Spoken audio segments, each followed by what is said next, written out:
মা ইটভাটায় কাজ করতে করতে আমাকে লেখাপড়া শিখিয়েছে। মা তার সারা জীবনটা আমার পেছনে দিয়ে দিয়েছে। আমার তো এত সুন্দর একটা বাড়িতে বিয়েও হয়ে গেছে, কিন্তু মায়ের জন্য আমার খুব খারাপ লাগছে। মা সেই আগের মতো রোদে জলে পুড়ে এখনো সেই ইটভাটাতেই কাজ করে যাচ্ছে। এমনিতেই মা আমার বিয়ের জন্য অনেক টাকা ধার করে ফেলেছে। আর তাছাড়া এই বাড়িতে যে জিনিসগুলো মায়ের দেওয়ার কথা ছিল সেগুলোও এখনো দিতে পারেনি। তুমি একটা কথা বলো, আমাদের কোন জিনিসপত্রের অভাব আছে? কোনো কিছুর অভাব নেই।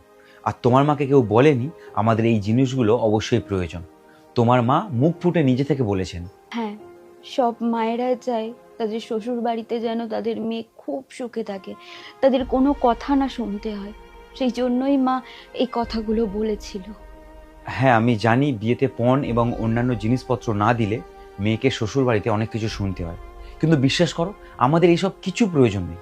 তুমি তোমার মাকে বারণ করে দাও। তুমি নয় বুঝলে, কিন্তু তোমার মা, এই পরিবারের সবাই এই কথাটা কি বুঝবে? তুমি চিন্তা করো না, সবাইকে বোঝানোর দায়িত্ব আমার। এই বিয়েটা শুধু তোমার আর আমার নয়, এই বিয়েটা আমাদের দুটো পরিবারের বন্ধন। একটা পরিবার অসুবিধায় থাকলে আর একটা পরিবার তাকে অবশ্যই সাহায্য করবে, আর এটাই তো হওয়া উচিত, তাই না? বাহ, এটা তো তোমার খুব ভালো চিন্তা ভাবনা।